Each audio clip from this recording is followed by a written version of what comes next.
Hello guys and welcome back to another European FSD ride-along video, this time in Munich, Germany. Before we start, I want to mention that the supervisor had his right foot near the accelerator throughout the entire ride. That made me question some of the car's behaviors, so I went through the video frame by frame, trying to make sense of what actually happened. And I did find something. Stay tuned to see what I'm talking about. If you spot any other scenarios in which you think the supervisor intervened, let me know in the comments below. We are getting out of Tesla's parking spot and we have our first unprotected left turn, which we don't stop for because there's no stop sign. Then we proceed with the right turn to follow the navigation. We get on a street with a lot of parked cars that take up almost an entire lane. There's an incoming car approaching. We slowly reduce speed and proceed with caution on this narrow street. We continue with a right turn and again a lot of parked cars on the right side of the road. What's left of the road cannot fit two cars simultaneously, and that makes things tricky, not only for FSD but also for regular drivers. I like it how it confidently handles this scenario because we have a lot of streets like this back in Switzerland, where we have to wind around parked cars.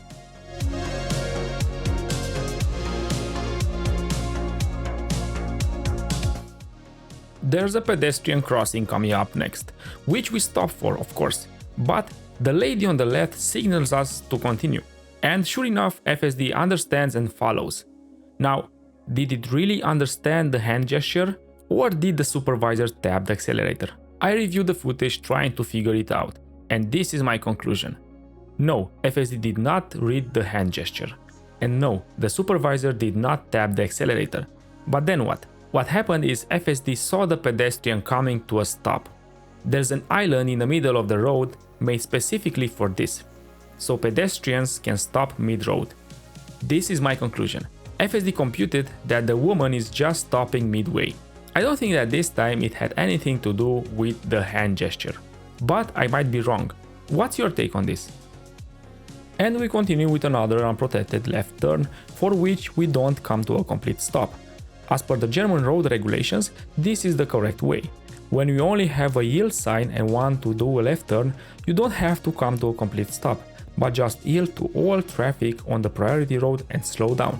You only stop if needed.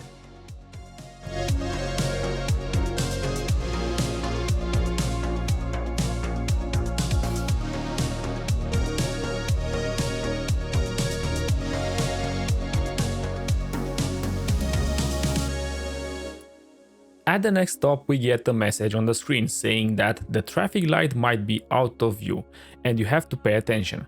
This happens because the cars stopped too close to the lights and they are not visible anymore to the cameras. I want to note that as opposed to the US, most of our stop lights are placed before and not after the intersections. Let's see how FSD handles it. There's the message I've told you about.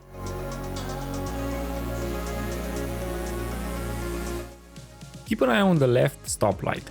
What happens when the red light goes out? Green does not light up. That's why I think that the supervisor actually gave it a little tap this time. I'll be definitely testing this kind of scenarios once I get FSD in my Model 3.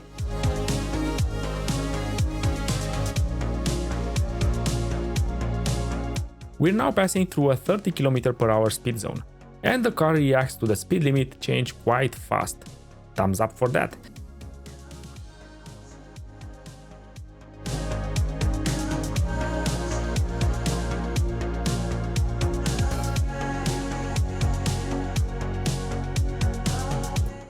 At the next intersection, we stop a bit further away from the lights, so we don't encounter the previous message. I think this stopping distance is better even for you as a driver, as it makes it easier to see when the lights change.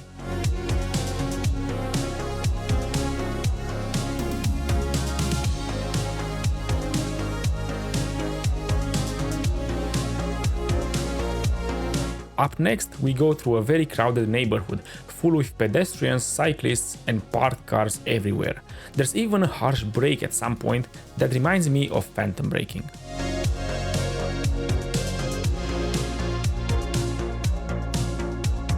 There's a yellow vehicle in front that stopped on the other lane. An incoming car overtakes it, but FSD reacts promptly and slows down, way ahead of time, so the incoming car can finish its maneuver. Then we have a pedestrian with a bicycle crossing the street on foot. The car is cautious and slows down to give him time to safely cross. We have another unprotected left turn, and we have to wait for the incoming traffic. We are waiting, and as soon as there's an opportunity, the car proceeds. Again, I went through this part frame by frame, but I don't think that the supervisor did anything here. As you got used to by now, we're again on roads filled with parked cars. But that's not an issue for FSD, it handles them perfectly.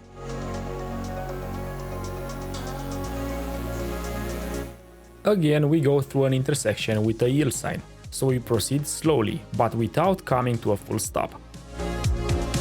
There's an incoming car on our side of the road, and we slow down to make room for it. Parked cars, people walking all over the place, nothing can surprise FSD.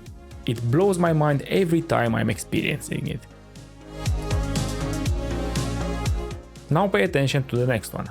At first I was not sure what the car was waiting for, until I saw the navigation. We have to go straight ahead. But that street is kind of blocked with incoming cars. What would you do in this case? As soon as the path clears for just a bit, FSD goes straight ahead. Then it stops and waits for the other cars. Now, I'm not sure, but I think that here the supervisor tapped the accelerator again. But as I've said, I cannot be 100% sure. What do you think? Now pay attention to this part, where the car hits the brakes quite hard, which reminded me of the autopilot's phantom brake. And there goes the reason for the sudden stop. Was that really necessary? I don't think so. We had the right of way. The cyclist was coming from outside the road area. But was that a safe thing to do? Well, this time, because there was no one behind us, I would say yes. But if we had a car behind, not so much. I am curious to what would have happened if we actually did have cars behind.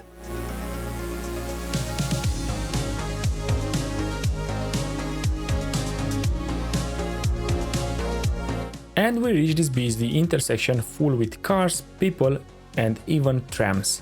Of course, our FSD visualization does not show them yet.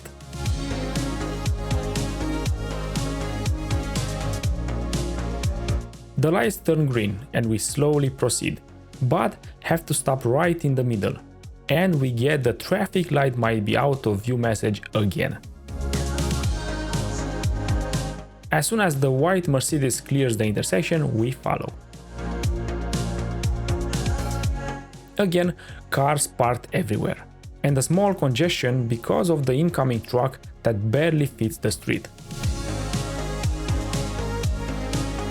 And if that's not enough, we have cyclists all over the place, squeezing between us and the parked cars. That would make any driver nervous, but not FSD.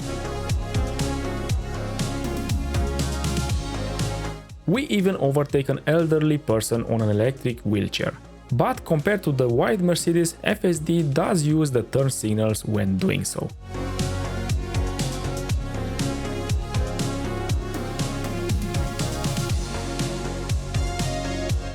Back to our main theme, parked cars everywhere.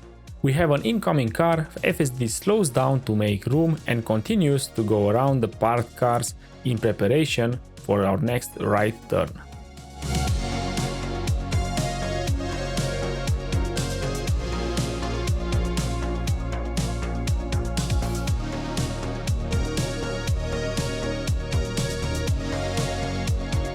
Now we are merging onto the highway, and we are blessed with some road work. Nice. Let's see how FSD handles it.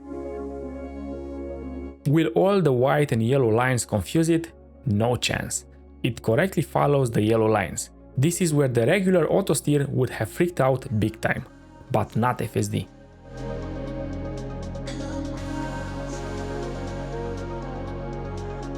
And we are ready to get off the highway.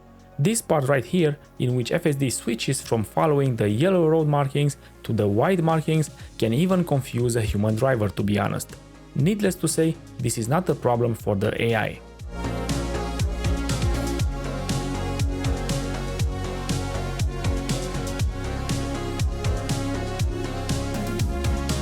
Again, your favorite type of road. And there's some incoming traffic. This time they are the ones to stop and let us through. FSD slows down a bit, but understands that it can go and does so slowly but confidently.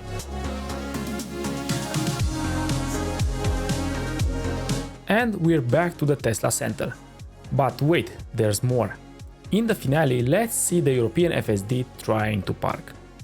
This should not be possible in this custom firmware version. Would the AI be able to overcome the hard-coded limits? Let's see.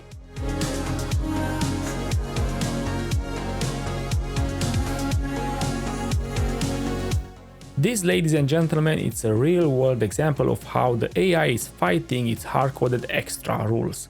It reminded me of when RoboCop was trying to fight his overridden directives, and as in the movie, the override wins this time.